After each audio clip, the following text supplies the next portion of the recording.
G'day guys, it's Dave here from New Zealand Outdoor Blades. I hope you're having a fantastic day today. Please feel free to like, comment and subscribe. It does help out my channel a ton. But more importantly, I'm enjoying talking to people all over the world about my various hobbies, which include hunting knives, hunting rifles, cartridges, outdoor gear in general. Today, I'd like to do a video about the topic of why your deer hunting rifle might not be dropping the deer or killing the deer quite as quickly and effectively as you'd like, despite the fact it might actually be quite a powerful caliber.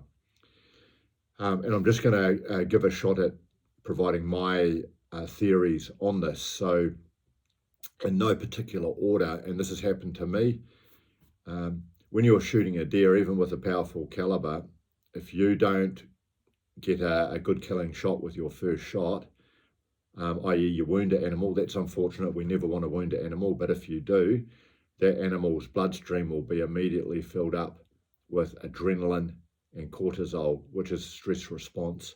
That will give them a lot more energy. So your follow-up shots after that are actually going to be harder to kill that deer if you didn't get it properly with the first shot. The other point is, if the deer is already alarmed when it sees you, it will also have adrenaline in its system, which will make it potentially just a little bit tougher to knock down. This might sound macabre to some, but it's more for pest destruction. If you're doing pest destruction and you happen to shoot an animal which is pregnant, I've generally found that any pregnant animal is naturally harder to kill than an animal that is not pregnant. That's just my personal observations I've come across a number of times. However, notwithstanding all those points, there you are out deer hunting with your powerful rifle, and you've noticed that it's just not knocking down the deer as quickly as you like. You might have been unfortunate and lost an animal that you knew you'd hit and you thought you hit well, or you've hit it well, but you've had to provide follow-up shots. Now, why is this? Well, one reason is potentially you didn't get enough penetration with your projectile.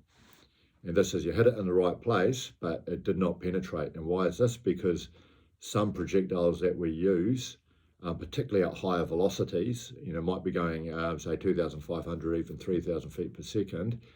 In some cases, the projectiles might disintegrate at a higher velocity, which means that effectively the projectile might only go into a relatively short amount of tissue and then disintegrate and spread out, so you might not get the penetration that you need to kill that animal.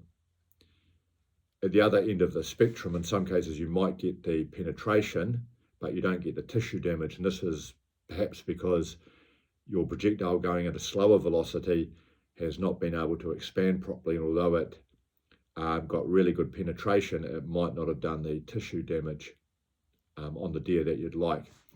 So I'm just going to give you sort of a little bit of a range of some projectiles that I've used. So in my 3006 Ackley Improved, I've used these Sierra Game Changers. They're okay. They're supposed to be designed for controlled expansion, but my 3006 is going very, very fast, and I've found at close range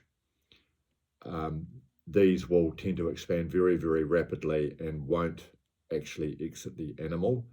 So I've just got to be a little bit careful with them that I might not get quite the penetration I want on a larger animal such as a red stag. That's just my personal experience with them. Due to ammo shortages, I'm still using them. They're actually great. I haven't lost an animal, but I'm just saying that the projectiles do tend to rapidly expand on deer from what I've seen.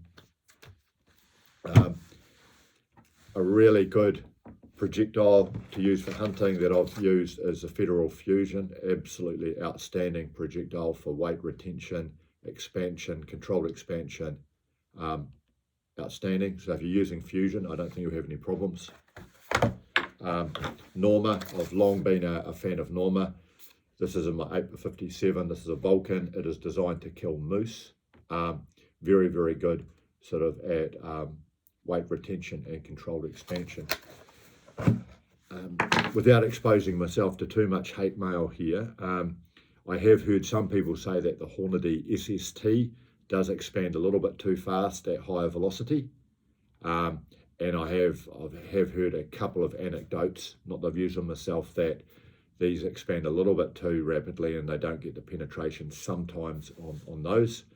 At the other end of the spectrum, I've got a buddy in Alaska, Chuck, and he loves using the Barnes full copper TTSX projectile, and that has absolutely excellent weight retention, mainly because it's 100% copper with a plastic tip. However, with that projectile, the thing that you've got to watch is that at a lower velocity, such as lower than about 1600 feet per second, it may have trouble expanding because it's so hard. So you've always got that sort of compromise in projectiles between expansion and penetration. So there we have it. I'm not an expert on the subject. I would love to hear your thoughts and experiences. I'd love to hear what projectiles have worked well for you and what haven't. So if you got this far, thanks for watching and have a fantastic day. Cheers.